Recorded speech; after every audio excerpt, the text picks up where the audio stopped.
हमने पिछले सत्र में देखा, जो हम कंटिन्यू कर रहे हैं सेशन 4 उत्पत्ति का। हम उसमें देख चुके हैं कि किस प्रकार से हीमोग्लोबिन में रचना की जाती है, और अगर उस रचना में से कुछ एक भी उसके अंदर से गलत हो गया तो वो हीमोग्लोबिनोपैथी जैसा एक बीमारी आ जाती है।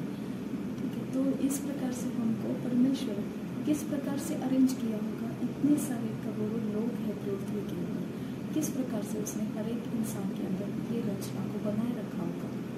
ठीक है, तो अगर हम इस बात को, घटना को देखेंगे तो हमको आसान हो जाएगा समझने के लिए कि परमेश्वर की बुद्धि काम कर रहा है, और उसी के कारण ये रचना है, और ये आकस्मिक कुछ हुआ नहीं है, ये बुद्धि के साथ किया गया रचना है।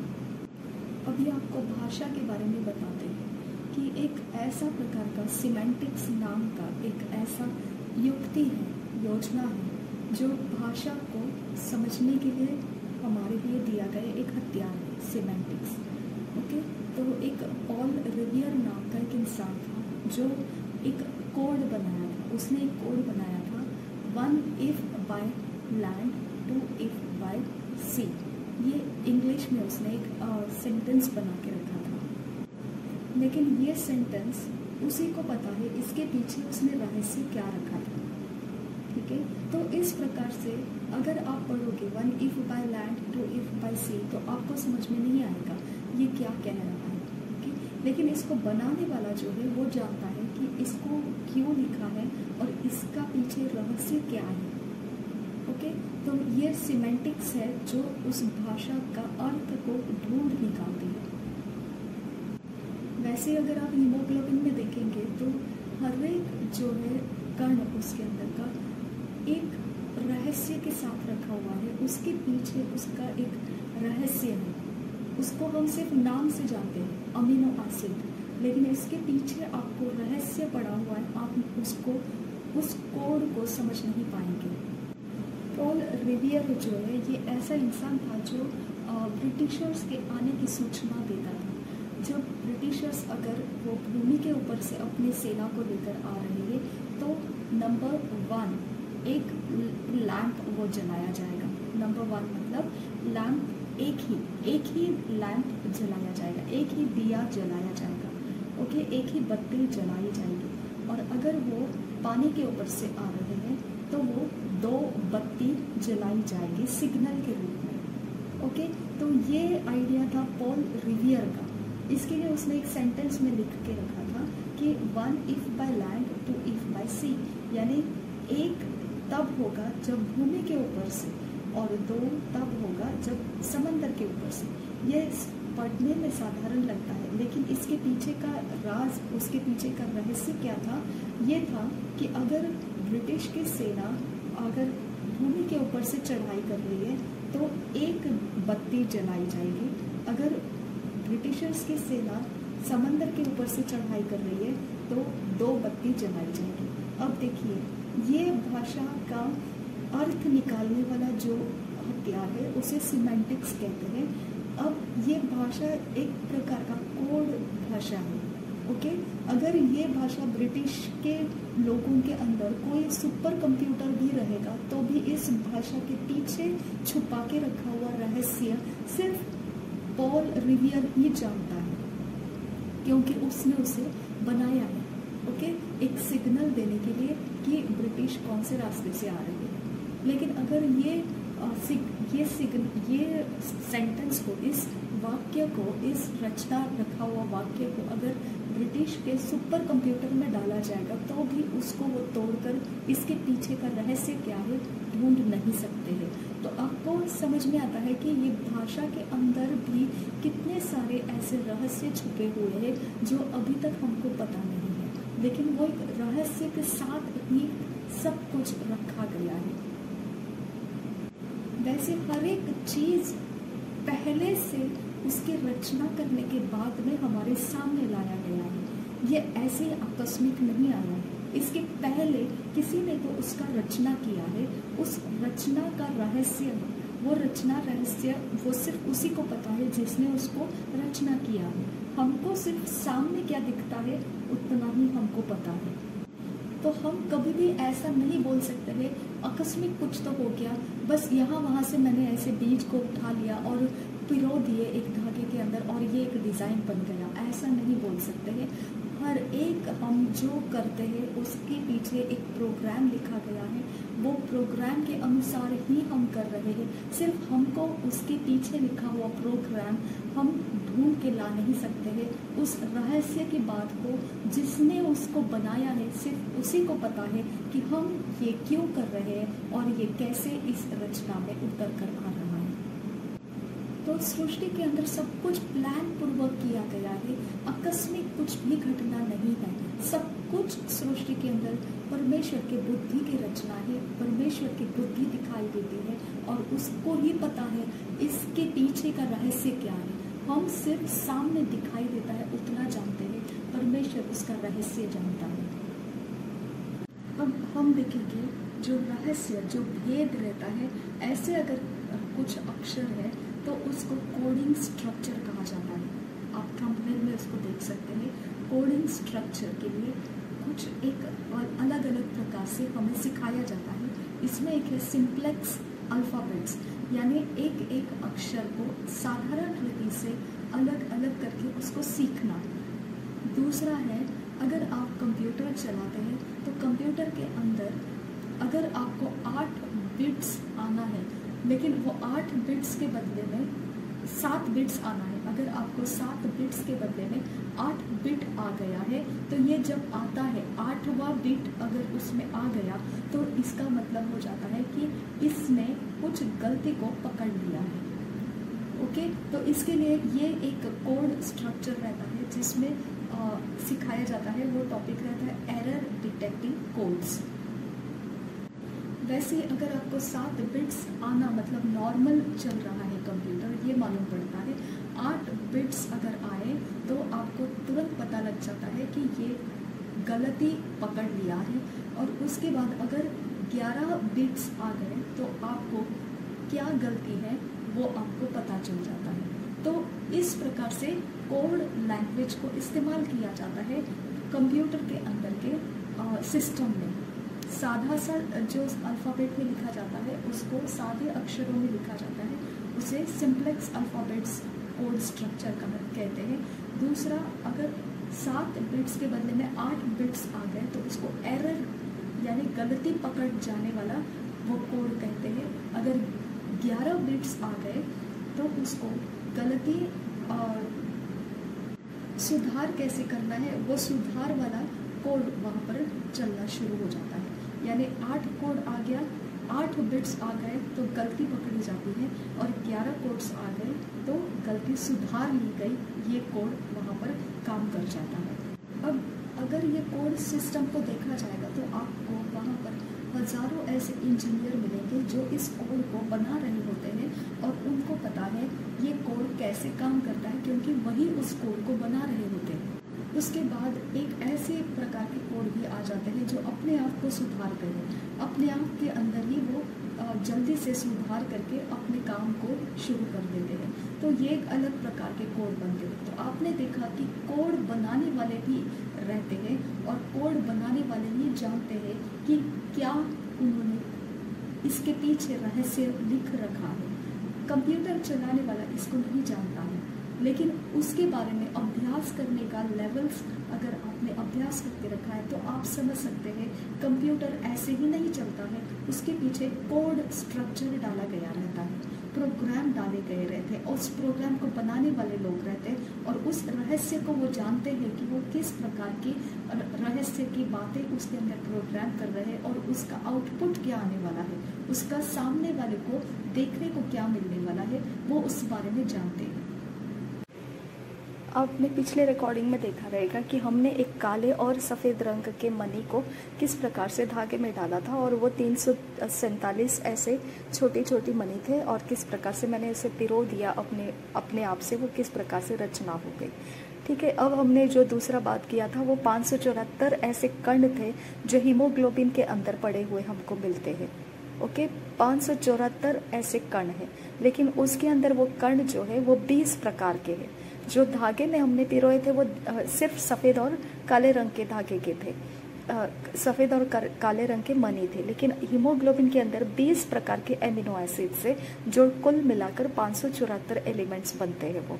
तो हीमोग्लोबिन के अंदर जो एलिमेंट की मॉलिक्यूल हमने देखा कि अगर उसमें थोड़ा भी कुछ बदलाव हो जाएगा उस रचना को, एक छोटा हीमोग्लोबिन का मॉलिक्यूल की बात कर रहे हैं हम, पूरे शरीर के अंदर एक छोटा हीमोग्लोबिन का मॉलिक्यूल में अगर रचना बिगड़ जाती है, 574 वो कण है उसमें रचना बिगड़ जाती है, 20 चीज़ों की रचना अगर बिगड़ जाती है तो एक हीमोग्लोबिनोपैथी नाम का बीमारी पकड़ा जाता है उसमें। ओके, ये हो गया हीमोग्लोबिन के बारे में। अब आप अगर आगे जाएंगे तो डीएनए के बारे में भी वैसे ही है। ये सारी बातें कोड के ऊपर डिपेंड करती है, ये कोड के आधार से रचना की गई है। इसके पीछे कोड बनाने वाला परमेश्वर है और परमेश्वर को पता है वो ये प्रकार का रचना क्यों कर रहा है, उसको इसका प्रोग्रामिंग पता है, उसने इसके अंदर इसी प्रकार का ढांचा डिजाइन क्यों रखा है उसको पता है, क्योंकि उसका मैन्युफैक्चरर परमेश्वर है। अब आपने कंप्यूटर के बारे में देखा कि अगर 7 बाइट है तो नॉर्मल चल रहा है कंप्यूटर, 8 बाइट है तो उसके अंदर एक प्रोग्राम करते हैं इंजीनियर वाले जिसके अंदर 8 बाइट आते हैं तो एरर है, कुछ तो गलती है, ये पकड़ा जाता है। और अगर 11 बाइट आ जाते हैं तो कंप्यूटर के अंदर की गलती सुधार ली गई, ये एक पता चलता है। और दूसरा भी आगे है एडाप्टिव स्ट्रक्चर, तो वो भी आपने देखा कि वो अपने आप में बदल सकता है, जल्दी से अपने आप को ठीक कर सकता है। ओके, अब डीएनए के कोड के अंदर अगर आप देखेंगे तो डीएनए के कोड के अंदर 4 कोड है जो अपने आप को अगर बदलना चाहे या सुधार करना चाहे तो सिर्फ इतना ही कर सकते, 4 में से 3 जो है ओके वो अपने आप को 2 या 3 बार ऐसे वो अपने आप को दोबारा से बना सकते हैं। ओके, 4 कोड में से सिर्फ 3 ऐसे हैं जो अपने आप के अंदर सुधार करके नया बना सकते हैं अपने आप को। समझ में आ रहा है आपको? तो ये डीएनए कोड की बात कर रहे हैं हम। हीमोग्लोबिनोपैथी जो है वो तो सुधार नहीं सकते, वो तो बीमारी में बदल जाता है, लेकिन डीएनए के अंदर अगर कोड चेंज हो गया, मिस्टेक हो गया तो 4 में से 3 की संभावना है कि वो अपने आप में सुधार करके उसके जैसा डुप्लीकेट बना सकते हैं वो। ठीक है, इसके लिए उसको कॉस्मिक रेज के ऊपर, यानी जो अस्तित्व के अंदर पूरे यूनिवर्स के अंदर जो कॉस्मिक रेज कहा जाता है, और वैसे प्रकार के और भी अलग अलग ऐसे दूसरे ऐसे चीज़ें हैं जिसके ऊपर वो डिपेंड रहता है कि ये डीएनए का कोड किस प्रकार से अपने आप को सुधार के नया बना के दोबारा से उसके हम शरीर में बन सकता है। ओके, ये नेचर के ऊपर डिपेंड है, वो कॉस्मिक रेज और इसके अलावा और दूसरी चीज़ों के ऊपर वो डिपेंड रहता है। अगर डीएनए के अंदर देखेंगे तो उसके अंदर अब आप देखेंगे कि हीमोग्लोबिन के अंदर 574 कण थे। ओके, जो 20 अमीनो एसिड्स है उसको एक झुंड में रखा गया तो वो टोटल मिलाकर 574 कण बन जाते हैं हीमोग्लोबिन के अंदर। अब इसके अंदर की रचना में अगर कुछ गलत हो जाता है तो उसके अंदर आपको सीधा बीमारी हो जाती है हीमोग्लोबिनोपैथी, उसको करेक्ट करने का अवसर नहीं मिलता है। ओके, तो डीएनए कोड के अंदर 574 नहीं 3 बिलियन एलिमेंट्स है। डीएनए के अंदर 3 बिलियन एलिमेंट्स डीएनए के अंदर रहता है और इसके अंदर से 3 बिलियन एलिमेंट्स के अंदर जो रचना है उसके अंदर 4 कोड है। 4 कोड में से 3 कोड जो है, जैसे आपको हीमोग्लोबिन में दिखाया कि 20 एमिनो एसिड्स से जो एक झुंड में रखे गए हैं तो वो टोटल मिलाएंगे तो 574 बनते हैं। वैसे डीएनए के अंदर 4 कोड है। ओके, तो वो 4 कोड में से 3 कोड ऐसे हैं जो अपने आप को सुधार के फिर से वहाँ पे वो जगह बना सकते हैं अपने अंदर। वो इर्द गिर्द के एटमॉस्फेयर के ऊपर से सृष्टि के अंदर के रचनाओं में से वो अपने आप को सुधार करने की ताकत पा सकते हैं। अगर हीमोग्लोबिन के अंदर हमने देखा कि उसके अंदर 20 अमीनो एसिड्स रहते हैं, 574 वो टोटल मिला के बनते हैं। तो डीएनए के अंदर अगर हम देखेंगे तो एक स्पेशल तरीके से उन सब चीज़ों को इकट्ठा करके रखा होता है। जैसे 200 प्रोटीन्स होते हैं, 3000 कण होते हैं जो 3 अलग अलग दिशाओं में उसके फेसेस होते हैं, यानी 3 अलग अलग दिशाओं में उनकी रचना की गई होती है। और उसी प्रकार से 20 अमीनो एसिड्स होते हैं। ये अगर आप देखेंगे, इस प्रकार से आप सोचेंगे तो आप समझिए हर एक इंसान के अंदर इतनी भयानक रचना अचानक से कैसे हो सकती है। इतनी छोटी छोटी चीज़ों के तरफ आपका दिमाग लेकर जाके देखिए, इतनी भयानक अवस्था एक इंसान कितना बना सकता है और कितनी दूरी तक बना सकता है। करोड़ों लोग इस पृथ्वी के ऊपर रह रहे, सबके पास डीएनए है, सब जीव जंतुओं के अंदर डीएनए है। किस प्रकार से वो रचना में बैठे हुए हैं। तो ये आकस्मिक नहीं है, ये परमेश्वर के बुद्धि का हमको देखने को मिलता है। ये परमेश्वर के बुद्धि की रचना है, हमको देखने को मिलती है। 1 या 2 बार ऐसा कभी हो सकता है कि अचानक से कुछ रिपीट हो गया, अचानक से आपको बारंबार कुछ मिल गया। हर एक इंसान के अंदर ये सारी रचना मिलना, ये परमेश्वर के अरेंजमेंट है। हमको इसे पूरी तरह से विश्वास में लेना है। सब कुछ को परमेश्वर ने अरेंजमेंट के साथ बनाया है और वही अरेंज करने वाला, उसी को पता है ये रहस्य क्या है इसके पीछे का। जब हम 17:3 को पढ़ रहे थे तो हमने देखा किस प्रकार का बुद्धि परमेश्वर ने इस्तेमाल किया है ये अंतरिक्ष को बनाने के लिए। ओके, जो परमेश्वर ने बोला आकाश और पृथ्वी हो, तो आकाश के अंदर के स्तर हमने अलग अलग करके देखा, किस प्रकार के उसके अंदर के मटेरियल से वो किस प्रकार का अस्तित्व रखते हैं। हमने उसकी एक छोटी छोटी जानकारी को सीख कर आए। तो अब इस प्रकार इस सत्रह के अंदर जीव किस प्रकार से इस पृथ्वी के ऊपर है, कैसे परमेश्वर ने हमारी रचना की है, किस प्रकार का जीव इस पृथ्वी के ऊपर पनप रहा है, क्या वो आकस्मिक आया। आप ऐसा विश्वास करोगे तो आपको अभी प्रूफ दिखाया कि ये आकस्मिक होने वाली 1 या 2 बात नहीं है। ये करोड़ों की संख्या में पृथ्वी के ऊपर जीव पनप रहे हैं और इतनी बारीकी से माइक्रोस्कोप में से भी देखी जा सकती ऐसे ऐसे जीव पृथ्वी के ऊपर पनप रहे हैं। इसके पीछे प्रोग्राम किया है, परमेश्वर ने प्रोग्राम किया है, अरेंजमेंट्स किया है, उसकी रचना है ये, उसका तरीके से उसके स्ट्रक्चर्स में उसने बनाया हुआ है।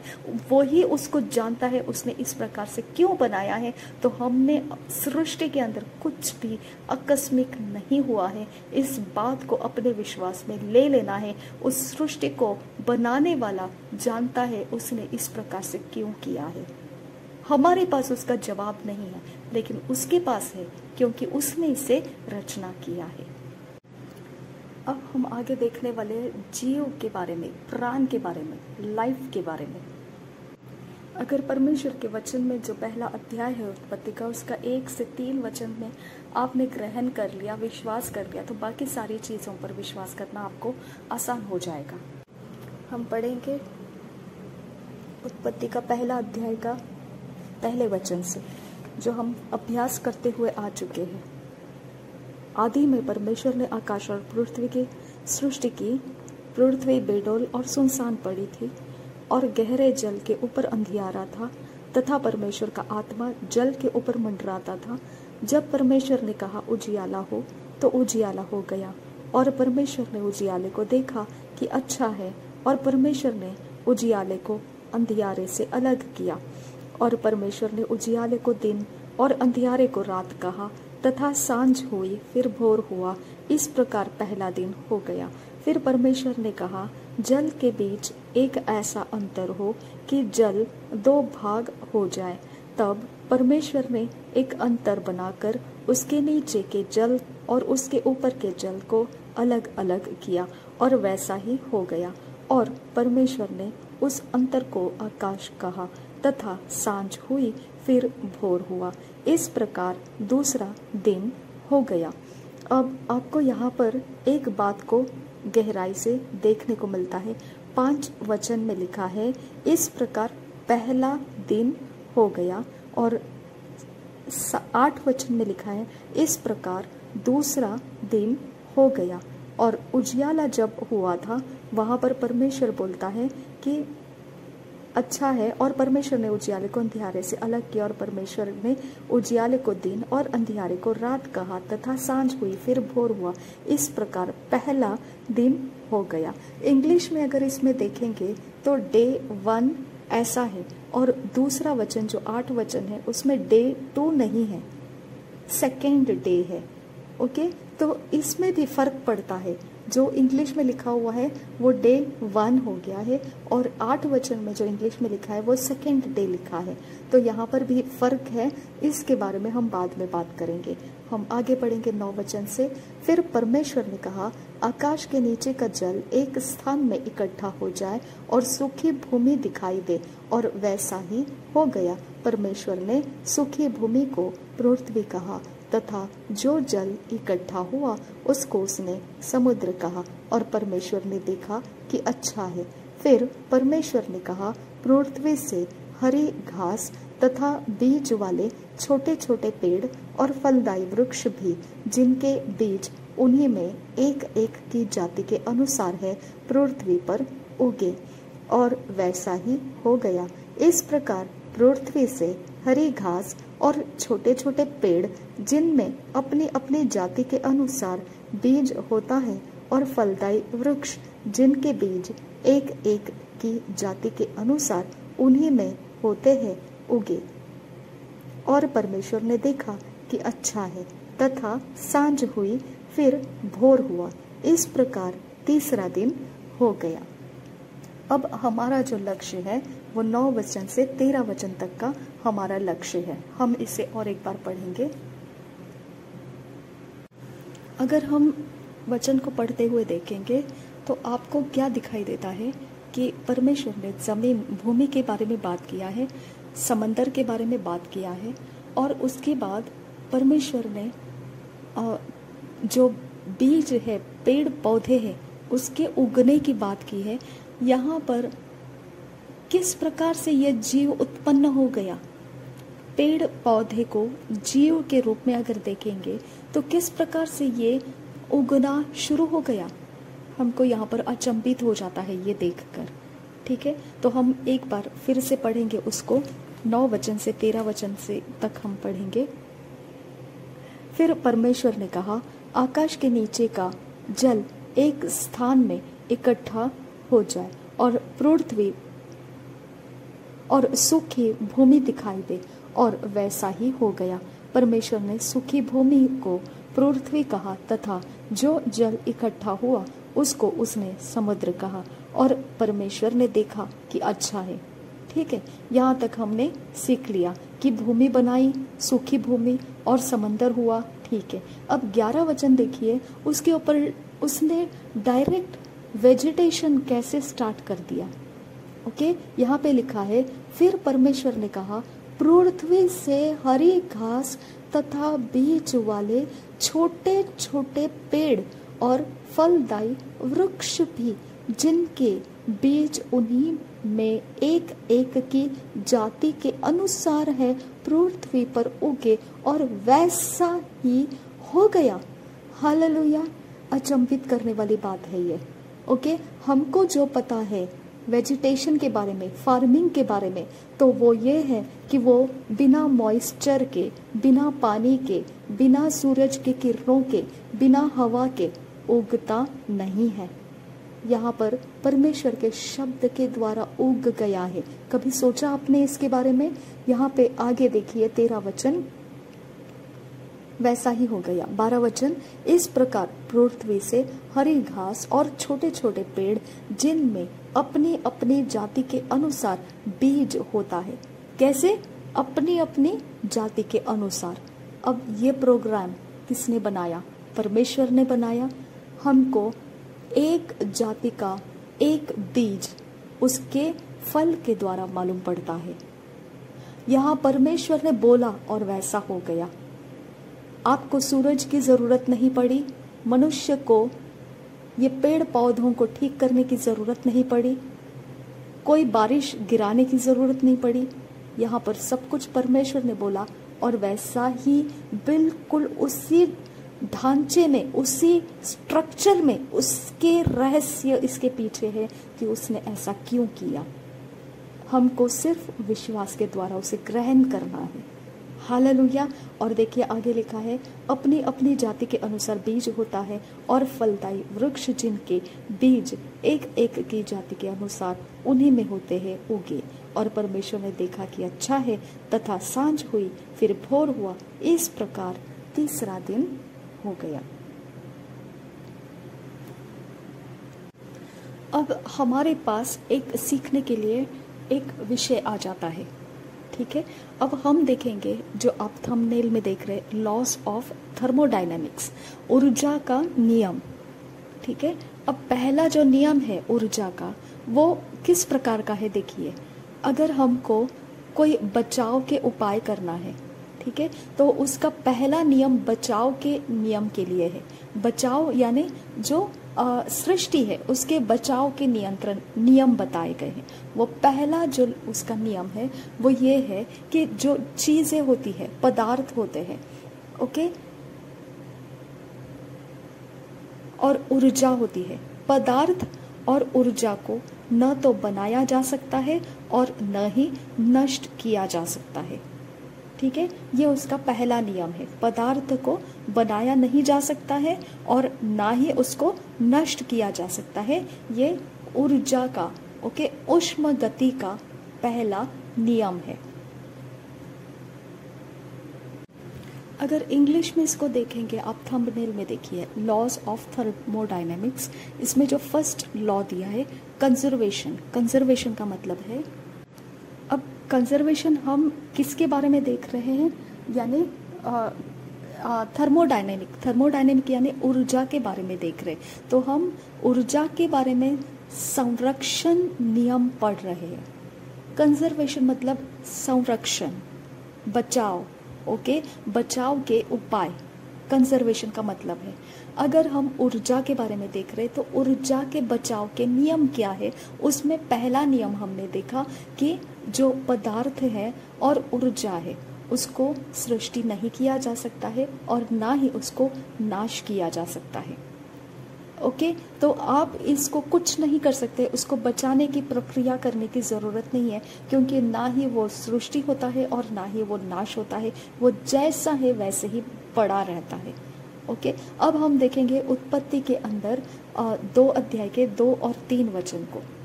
उत्पत्ति का 2 अध्याय का 2 और 3 वचन।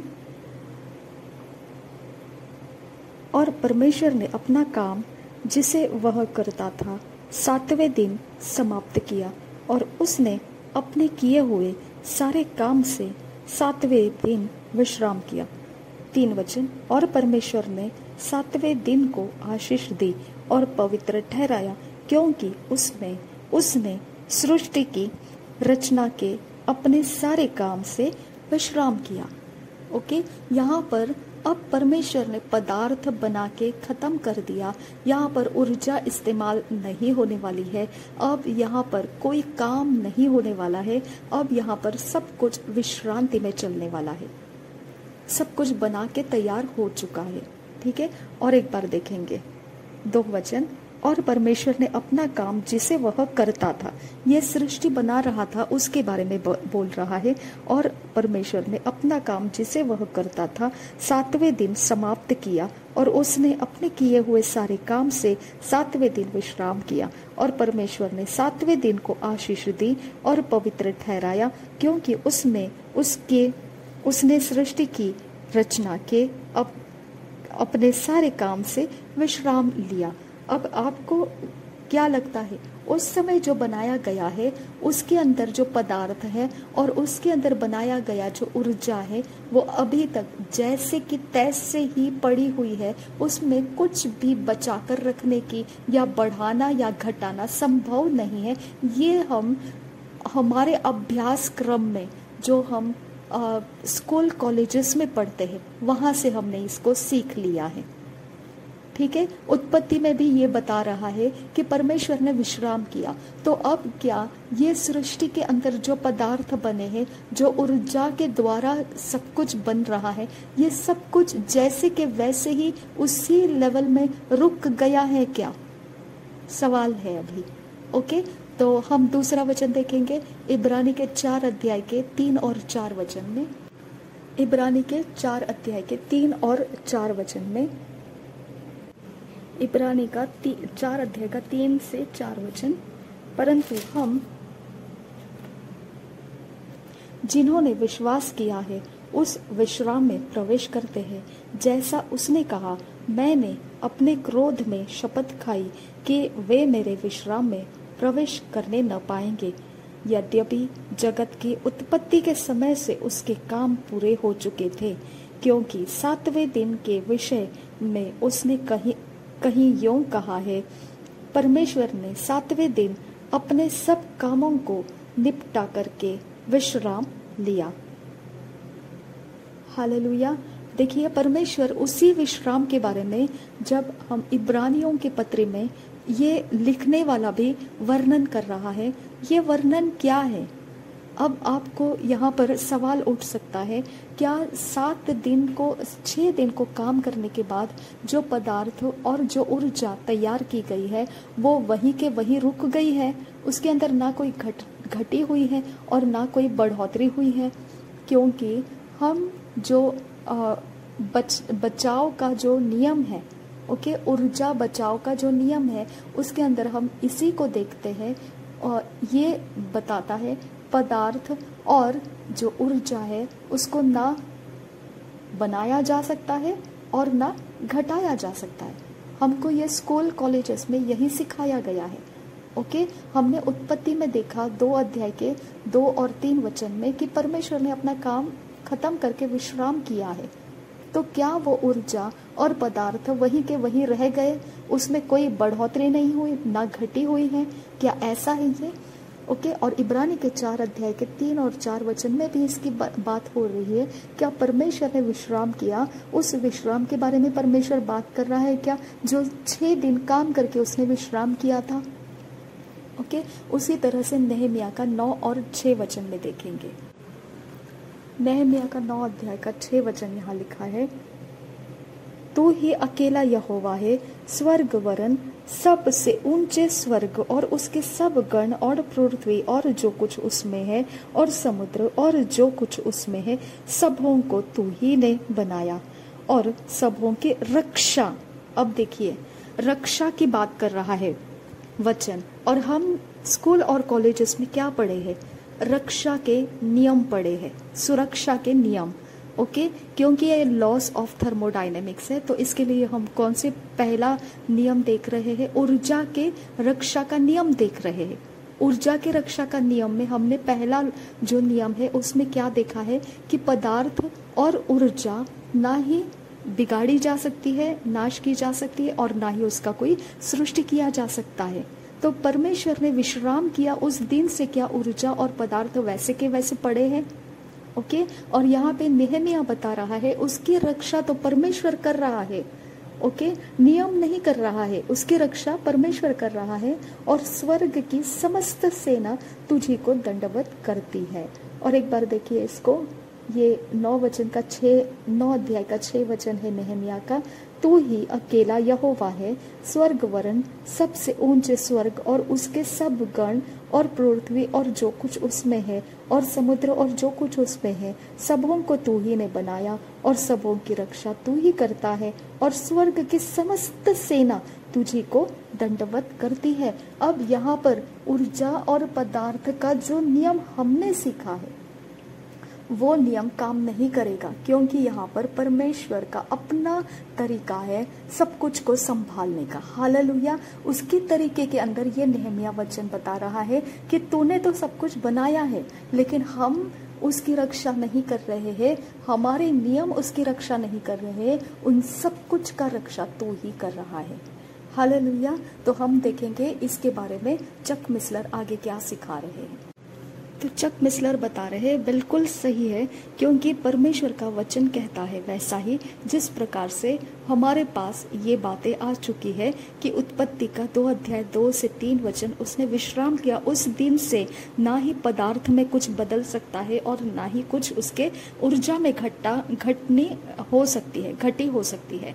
ओके, वैसे इब्रानियों के पत्र में इसका वर्णन दोबारा से किया गया और नहमिया में उसको बताया गया है इसकी रक्षा कोई कर नहीं सकता है, इसकी रक्षा सिर्फ परमेश्वर कर सकता है। तो ये साबित हो जाता है जो हमने स्कूल और कॉलेज में पढ़ा है वो सच है कि यहाँ पर पदार्थ और जो ऊर्जा है वो कोई भी सृष्टि नहीं कर सकता है और उसको कोई नाश भी नहीं कर सकता है, क्योंकि नहमिया का वचन बता रहा है कि उसकी रक्षा सिर्फ और सिर्फ परमेश्वर ही करता है।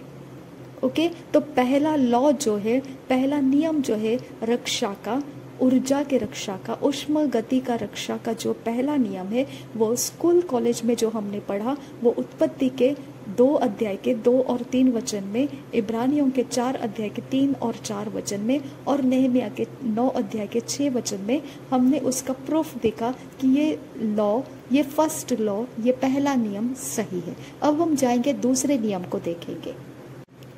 दूसरा जो लॉ है, दूसरा जो नियम है वो एंट्रोपी का है।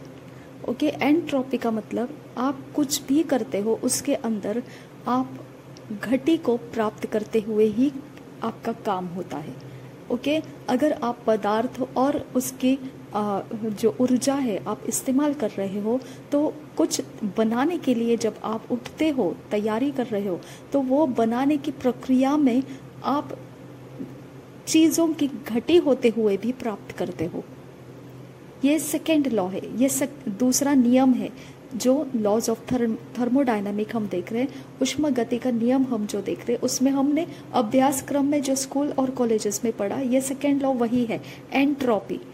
एंट्रोपी का मतलब जो बिखरा हुआ है उसको एनर्जी नहीं लगता है, उसको ऊर्जा नहीं लगता है, बिखरा हुआ को ठीक करने के लिए एनर्जी लगता है।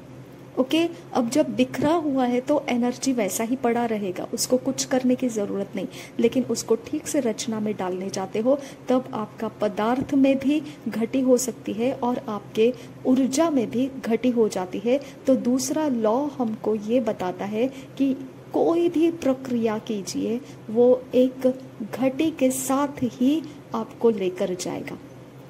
कोई भी प्रकार का प्रक्रिया रहने दीजिए, उसमें आपको घटी शामिल मिलेगी।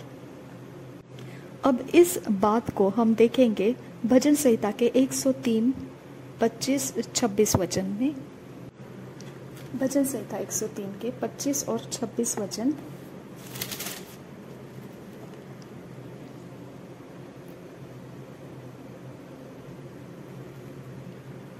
ये 103 नहीं है, ये 102 है, ठीक है, गलत प्रिंटिंग किया गया है।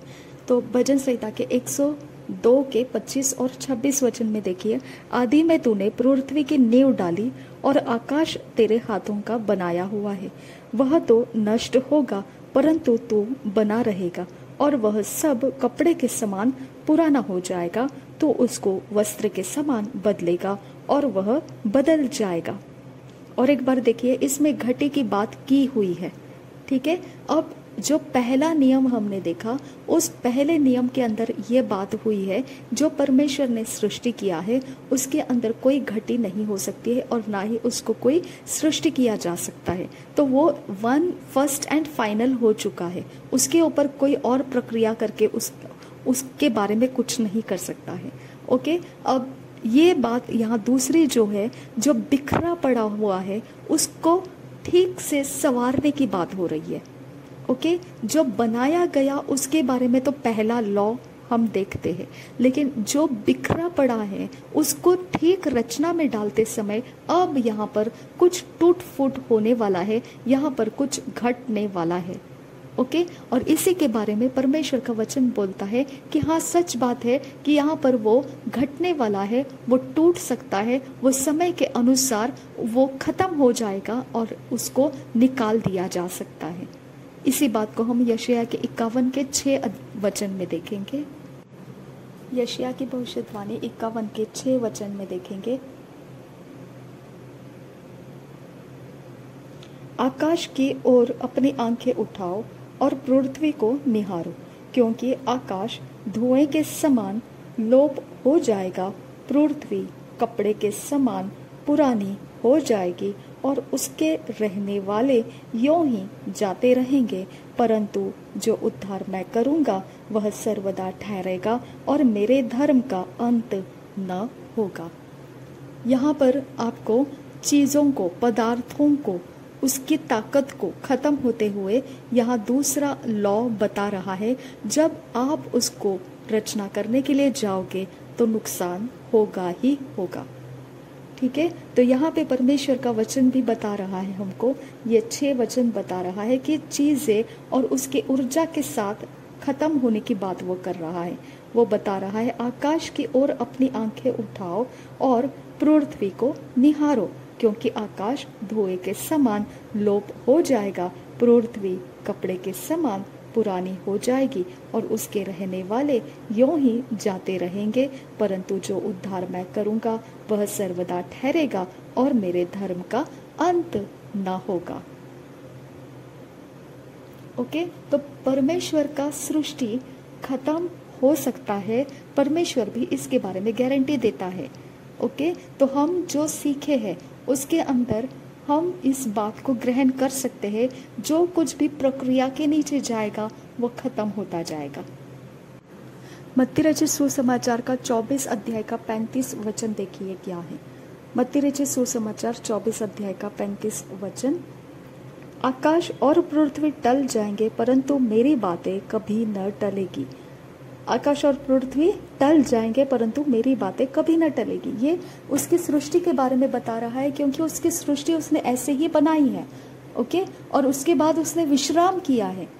ठीक है, अब उसको अगर हम संवारने जाएंगे, उसका इस्तेमाल करने जाएंगे, उसको ठीक से रचना में डालने जाएंगे, उसकी टूट फूट हो जाएगी और वो धीरे धीरे खत्म होती जाएगी।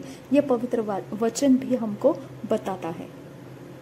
रोमियो का 8 अध्याय का 1 वचन 1 मिनट, रोमियो का 8 अध्याय उसका 21 वचन देखेंगे। रोमियो 8 अध्याय उसका 21 वचन देखेंगे हम।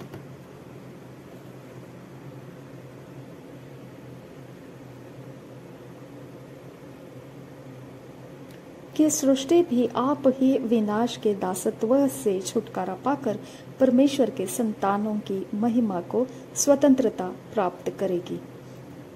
और एक बार देखिए कि सृष्टि भी आप ही विनाश के दासत्व से छुटकारा पाकर, विनाश के दासत्व में से, ओके, यानी टूटता रहेगा, फूटता रहेगा, चलता रहेगा, वो प्रक्रिया में होता रहेगा, बदलता रहेगा, चलता रहेगा।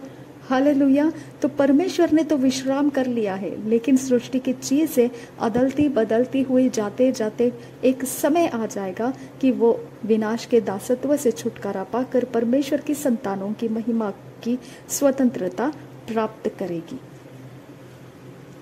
अब जो वैज्ञानिक लोग हैं वो सृष्टि के अंदर के पदार्थ और ऊर्जा के ये नियमों को पूरी तरह से मान्यता प्राप्त देते हैं, क्योंकि उन्होंने इसके बारे में जांच पड़ताल करके उनको भी वैसे ही प्राप्त हुआ है। हमारे पवित्र बाइबल में भी वही लिखा है कि यह सब कुछ इस प्रकार से है। अभी हमने वचनों के अंदर से उसकी दोनों नियम कैसे एक दूसरे से मेल खाते हैं ये हमने देखा।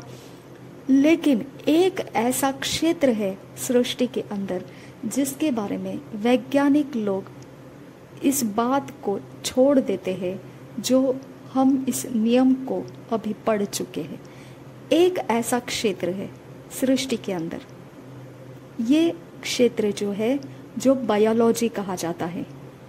ओके, जो इंग्लिश में बायोलॉजी और हिंदी में इसे क्या कहते हैं, जीवशास्त्र।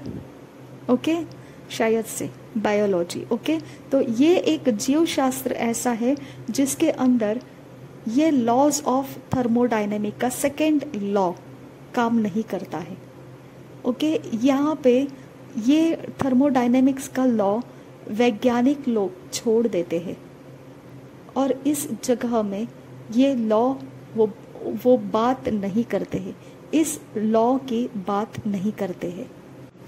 अब अगर हमने देखा होगा कि यहाँ पे हमने दूसरा जो देखा है कि लॉ ऑफ थर्मोडायनेमिक्स का दूसरा लॉ जो है एंट्रोपी, जिसके अंदर प्रक्रिया के द्वारा वो घटी हो जाती है पदार्थ में और उसके ऊर्जा के अंदर। अगर हम देखेंगे तो एक प्रकार से ऊर्जा के बारे में तो तापमान को हम देख सकते हैं। अगर आपने बहुत कुछ बड़ा सा चीज़ लोहे का आपने तापमान में डाल के रखा, बहुत ज़्यादा गर्म करके रखा, फिर बाद में जब वो ठंडा हो रहा होता है तो वो बहुत ऊंचे स्तर पर पहुंचे हुए तापमान में से एकदम नीचे आ जाता है, जहां पर आप उसको देखते हैं कि उसके अंदर की गर्मी ख़त्म हो चुकी है, ठंडा हो चुका है। आप उसे यूज़ कर सकते, हाथ लगा सकते, आपके हाथ में चोट नहीं आएगी गर्म की। और फिर बाद में आप देखेंगे वो ऊर्जा गई कहाँ पर, है ना। तो वो लॉस हो गया ऊर्जा का। ये लॉस अगर आप देखेंगे तो ये कहाँ गया, ये ऊर्जा किस दिशा में गई, वो वातावरण के अंदर फैल जाती है।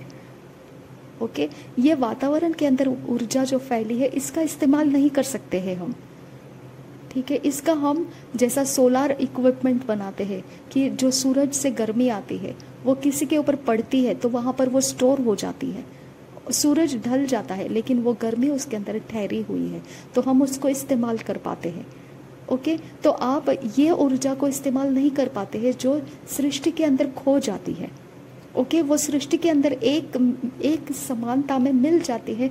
अलग अलग प्रकार के द्वारा चीज़ों के अंदर से ये जब ऊर्जा बाहर निकल पड़ती है तो कुछ क्षण के अंदर जब ऊर्जा बाहर निकल पड़ती है तो वो ऊर्जा सृष्टि के अंदर विलीन हो जाती है, मिल जाती है, एक समान जैसे हो जाती है। उसको आप फर्क करना मुश्किल हो जाएगा ये ऊर्जा आई कहाँ से है।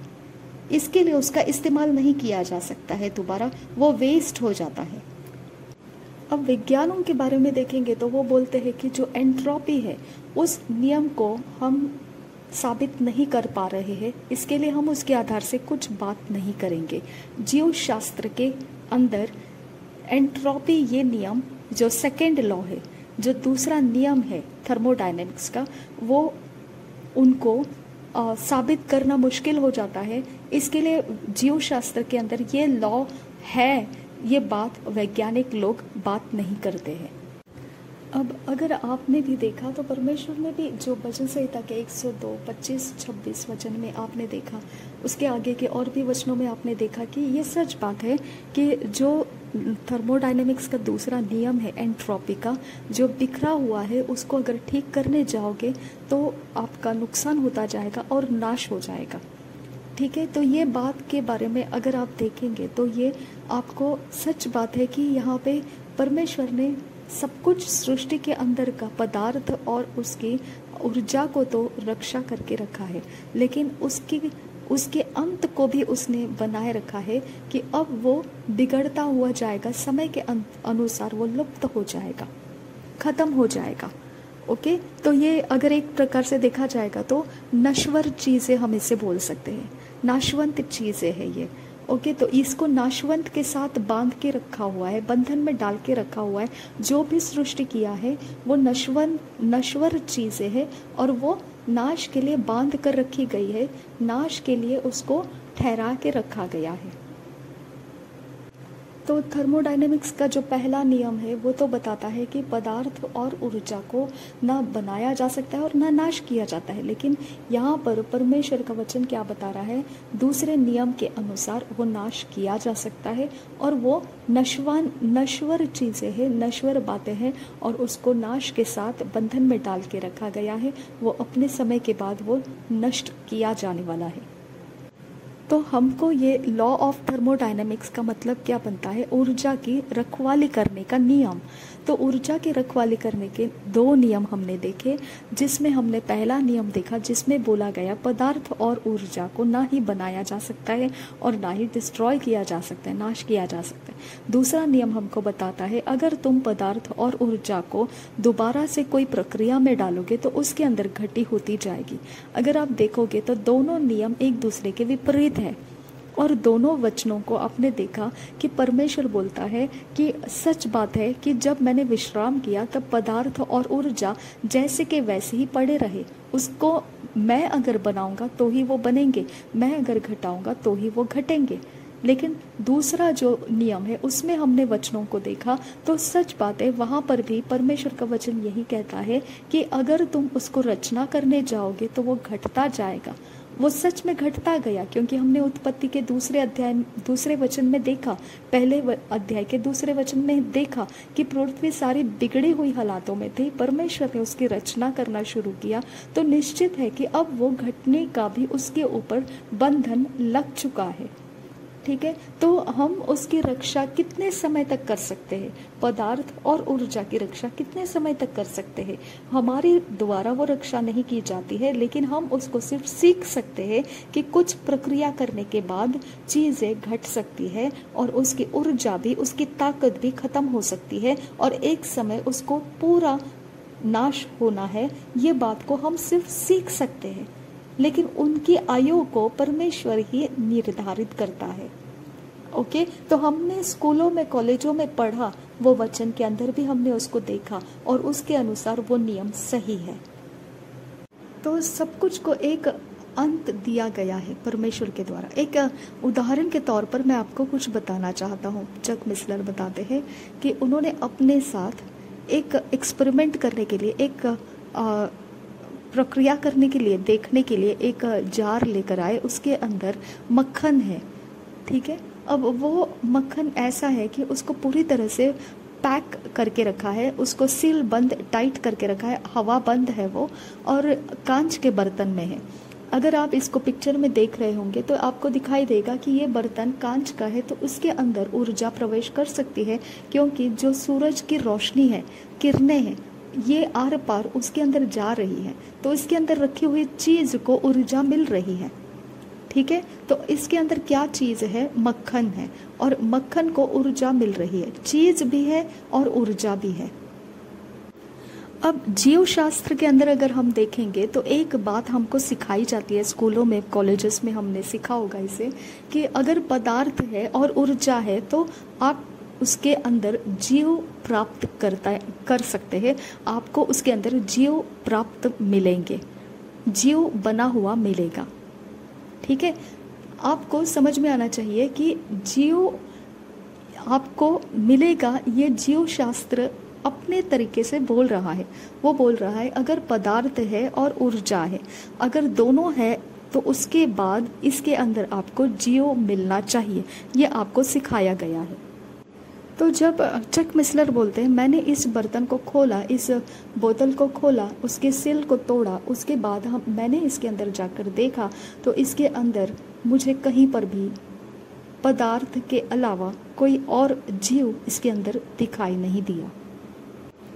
अब मैं कहना क्या चाहता हूँ, चक मिसलर बोलते हैं कि मैं ये कहना चाहता हूँ कि जो आपने स्कूलों पढ़ाई में किए हैं, स्कूल कॉलेजेस में पढ़ाई किए हैं, वो गलत है।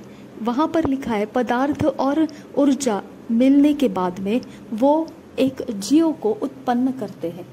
ये आपको वैज्ञानिक बताएंगे जो जीव शास्त्र के बारे में अभ्यास करते हैं।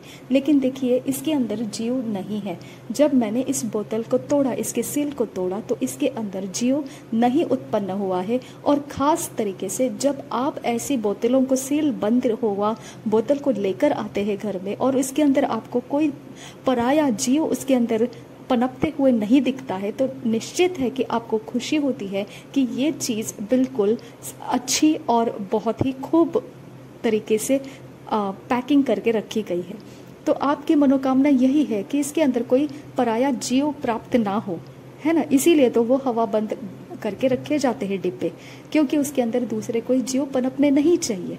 ठीक है, तो जो आप जीव शास्त्र में सीखते हैं उसमें तो आपको सिखाया जाता है कि पदार्थ को अगर ऊर्जा मिलती है तो उस पदार्थ और ऊर्जा के मिलन के द्वारा एक जीव तैयार हो जाता है। ये आपको जीव शास्त्र में सिखाया जाता है। लेकिन देखिए इस बोतल को खोलने के बाद पदार्थ भी है, इसके अंदर सूरज की किरण जा रही है तो ऊर्जा भी है, लेकिन जीव कहीं नहीं दिख रहा है। और आपके लिए ये खुशी की बात है कि इसके अंदर जीव नहीं है। तो आप सोचिए जो लोगों ने इसे बनाया है, बोतल को एयर टाइट बंद किए हैं, वो सालों साल, कितने सालों साल उन्होंने इसके ऊपर प्रक्रिया किए हैं और उनका आत्मविश्वास है कि इसके अंदर जीव बन ही नहीं सकता है, इतना उनके पास आत्मविश्वास है। तो आप अभी बता सकते हैं कि ये जीव नहीं होने का आपको तो आनंद है और कंपनी को इसका आत्मविश्वास है, लेकिन जीव शास्त्र इसके अंदर फेल हो जाता है। उनका कहना इसके ऊपर चलता नहीं है, उनका कहना गलत साबित हो जाता है। तो अब हम सही जानकारी को देखेंगे। सही जानकारी क्या है? सही जानकारी ये है कि अगर आप किसी चीज़ को रखते हैं, उसके साथ अगर आप ऊर्जा को भी उसके अंदर देखते हैं, तो उस ऊर्जा और चीज़ के बाद आपको और एक काम करना पड़ेगा। उसके अंदर आपको ऐसी कोई चीज़ को डालना पड़ेगा जिसके द्वारा जीव उत्पन्न होता है। समझ में आया? जीव ऐसा ही उत्पन्न नहीं होता है। कोई चीज और कोई ऊर्जा इकट्ठे करने से जीव उत्पन्न नहीं होते हैं।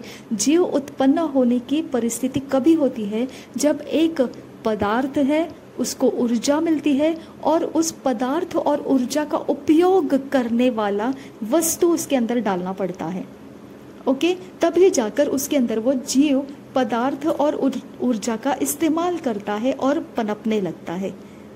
समझ में आया आपको? यानी उसके अंदर जन्म देने वाला या जन्म की प्रक्रिया में उतरने वाला या निर्मित के प्रक्रिया में, निर्माण के प्रक्रिया में उतरने वाला ऐसा आपको कुछ उसके अंदर ऐड करना पड़ता है, दाखिल करना पड़ता है, और फिर आप देखेंगे कि उस पदार्थ का उपयोग कर रहा है वो, और उसके बाद उसके अंदर पड़ी हुई ऊर्जा का इस्तेमाल कर रहा है वो, और एक जीव बन के वो तैयार हो रहा है। समझ में आया? तो इस प्रकार से कुछ चीज़ें हैं जो जीव शास्त्र के अंदर सिखाई हुई गलत है, और सच्चाई में देखा जाएगा तो जीव कभी शुरू हो जाते हैं जब उसके अंदर पदार्थ और ऊर्जा के अंदर आप जीव तैयार होने वाली चीज अगर डालोगे, तब वो पदार्थ का और ऊर्जा का इस्तेमाल करके अपना जीव तैयार हो जाएगा। समझ में आया इस बात को? तो आपको समझ में आया होगा कि एक पदार्थ और ऊर्जा होने के बाद जीव तैयार नहीं होता है, उसके अंदर जीव पनपने वाला कोई वस्तु डालना पड़ता है ताकि वो वस्तु उस पदार्थ और उस ऊर्जा का इस्तेमाल करके जीव में परिवर्तित हो सकता है। तो इस प्रकार से हमको जीव शास्त्र की एक गलती मिल जाती है इसके अंदर। तो आपको एक बात समझ में आती है कि जो हम बोलते हैं कि इवोल्यूशन का मतलब है पदार्थ और ऊर्जा के द्वारा एक चीज़ बन जाती है।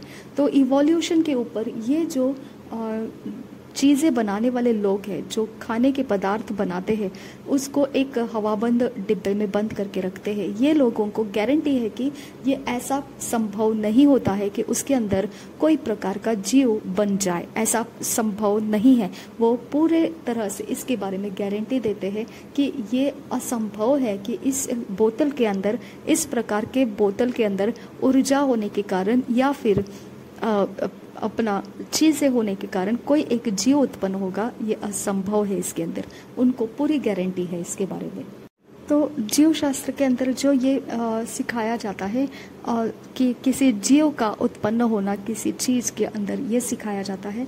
तो ये फूड इंडस्ट्री वाले लोग हैं, ये सालों से प्रक्रिया करके इसके बारे में पूरी तरह से वो साबित कर चुके हैं कि इसके अंदर जीव उत्पन्न नहीं हो सकता है, और वो आराम से उसे बेच भी रहे हैं। तो इस प्रकार की कितनी सारी बातें हैं जो जीव शास्त्र के अंदर हम सीख तो रहे हैं, लेकिन असल में वो वैसे है नहीं। अब आप बोलोगे ऐसा नहीं है, वहाँ पर एक्सपायरी डेट डाला हुआ रहता है, उसके बाद वो जीव तैयार होते हैं। तो यहाँ पर आपको दोबारा मैं बता देता हूँ, चक मिसलर कहते हैं कि वो जीव इसीलिए वहाँ पर एक्सपायरी डेट के बाद आने की संभावना होती है, क्योंकि उसके अंदर आपको ना तो हवा है, ना किसी प्रकार की चीज़ है उसके अंदर प्रवेश कर सकती है। ऊर्जा सिर्फ जा सकती है क्योंकि सूरज की रोशनी उसके ऊपर पड़ रही है। तो चीज़ के अंदर ऊर्जा तो है, फिर भी वो खराब नहीं होगा जब तक उसके अंदर बाहर से जीव उत्पन्न होने वाली कोई चीज़ ना पड़ जाए। जब तक बाहर से उसके अंदर जो जीव उत्पन्न होने वाली चीज़ पड़ जाए, तब जाके वो खराब होने की संभावना है या उस पदार्थ को और ऊर्जा का इस्तेमाल करके कोई जीव उसके अंदर उत्पन्न होने की संभावना है। तो वो एक्सपायरी डेट के ऊपर के कारण नहीं है। एक्सपायरी डेट के कारण हो सकता है कोई केमिकल्स वगैरह उसके अंदर पनपने लगेंगे, कोई केमिकल्स उसके अंदर के जो अलग चीज़ें उसके अंदर बनने लगेगी। अलग चीज़ें मतलब जो मटेरियल है, जो चीज़ें हैं, उसी का अलग कोई साइड बाय प्रोडक्ट ऐसा होने शुरू हो सकता है, ये हो सकता है। लेकिन जीव उत्पन्न नहीं हो सकता है। जैसे जीव का उत्पन्न होना मतलब उसके अंदर किसी प्रकार के आपको कीड़े मकोड़े ऐसे कुछ उसके अंदर मिल जाएंगे, तो आप समझ जाएंगे कि ये गलत पदार्थ, गलत डिब्बा आपने लेकर आए घर पे, ये खराब हो चुका है, आप उस वक्त बोल सकते हैं। लेकिन वो इसीलिए नहीं हुआ है कि वो पैक बंद है और फिर भी हुआ, ऐसा बिल्कुल नहीं है। उसकी पैकिंग कहीं ना कहीं से टूटी हुई थी, उसके अंदर हवा जा चुकी होगी, बाहर से कोई जीव प्राणी जीव का ऐसा कोई पदार्थ हो उसके अंदर गिर पड़ा होगा, जिसके कारण वो जीव में बदल गया। और अब वो आप घर में लाकर देखते उसके अंदर कोई प्रकार का जीव आपको दिखाई देता है, तो आप बोलते हैं ये खराब हो चुका है। ओके, तो ये खराब नहीं हुआ है, उसके अंदर बाहर से कुछ प्रवेश कर गया है, इसकी वजह से उसने उस पदार्थ और ऊर्जा का इस्तेमाल करके अपने आप को विकसित कर लिया। उसी को हम देखते हैं तो जीव तैयार हो गया, ये हम बोलते हैं।